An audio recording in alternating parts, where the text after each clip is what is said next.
agora sobre algumas outras obrigações que o empregador tem com relação ao empregado, à previdência social, com a legislação trabalhista de modo geral. Estamos falando do FPAS, o INSS, correspondente ao INSS, Previdência Social.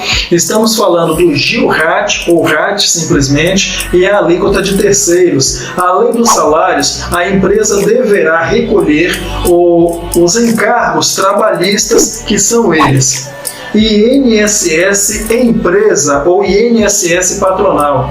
A empresa deverá recolher no DARF previdenciário, além dos valores descontados a título de INSS do funcionário, a parte patronal, conforme o percentual definido pelo código de FPAS. Ou seja, a empresa ela desconta o INSS do próprio funcionário, que seria sua contribuição mensal, mas a empresa também paga o próprio INSS patronal, ou seja, o próprio INSS dela, da empresa. Esse INSS, essa contribuição, é chamado de FPAS, Fundo de Previdência e Assistência Social, que corresponde a essa contribuição da empresa. Um exemplo, com o código 507, que eu já expliquei para você, 507 que está atrelado ao percentual de 20% em cima do total da folha de pagamento, acrescido do percentual do RAT. O RAT que também é um encargo que é ligado à Previdência Social. Então, o RAT ele pode ser de 0%, 1%, 2% ou 3% para empresas não optantes do Simples Nacional, ou seja, as empresas do Simples não precisam pagar o RAT. O RAT é o risco ambiental de trabalho. A base de cálculo de INSS em empresa não está limitada ao teto, como ocorre com o funcionário, como ocorre com o INSS do funcionário, ou seja, não importa o tamanho da folha de pagamento, não importa qual o valor da folha de pagamento, não existe um teto. Se a folha de pagamento for de 1 milhão, a folha de pagamento de salário dos funcionários for de 1 milhão, os 20% e mais o RAT de 1, 2 ou 3% será em cima da folha de pagamento de 1 milhão. Então não há um piso e não há um teto. É de acordo com o valor da folha do pagamento, ou da folha de pagamento.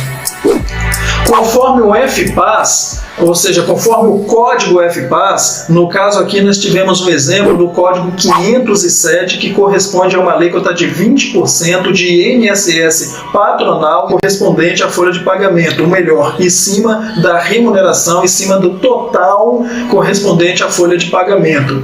E conforme esse código FPAS, a empresa deverá recolher também a contribuição de terceiros. Este valor é destinado ao sistema S. A contribuição de terceiros é um valor que também será calculado em cima da folha de pagamento, mas com uma diferença. Existe um limite. Esse limite é de 20 salários. Não é um totalzão da folha de pagamento, não. Por exemplo, digamos que a empresa tem uma folha de pagamento de 100 mil reais.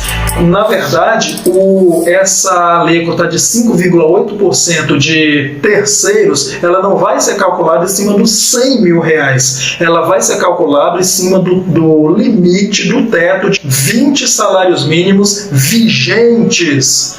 Portanto, o sistema S é Salário Educação, Senai, SESI, Senac, SEST, Senat, Sebrae, Sescop e INCRA. Então, este é o sistema S que recebe esses valores provenientes das empresas que pagam os 5,8% em cima do limite de 20 salários mínimos vigentes.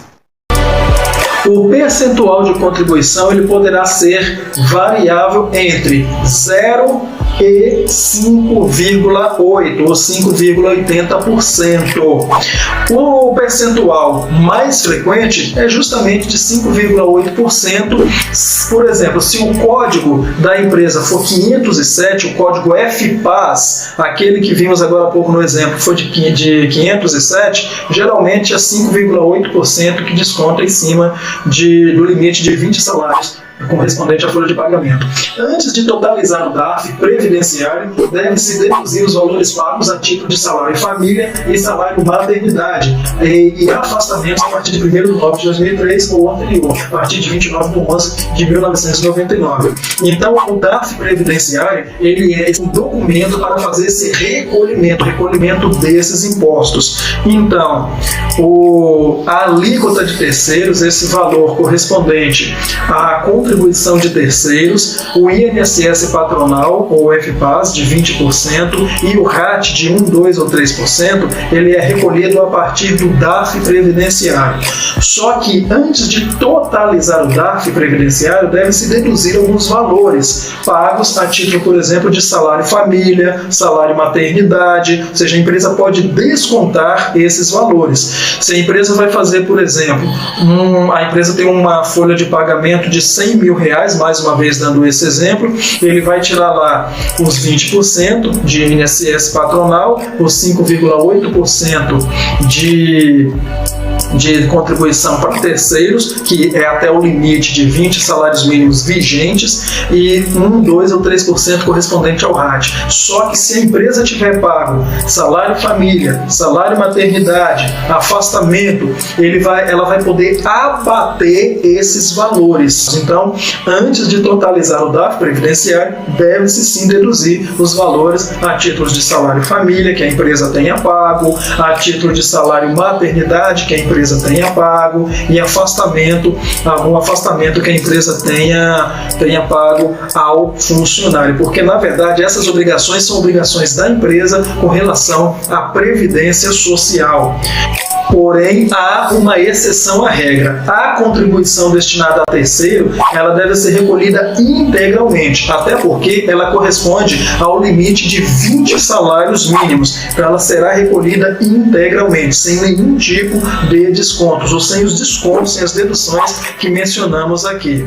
E para você que está estudando aqui, temos também o treinamento completo de especialista em departamento pessoal, que vai transformar você num especialista nessa área. Então, para você que está saindo da faculdade, para você que está na faculdade, para você que está fazendo faculdade de administração, tecnólogo em administração, ciências contábeis, RH ou áreas afins, é perfeito para você ingressar nessa área extremamente promissora e lucrativa.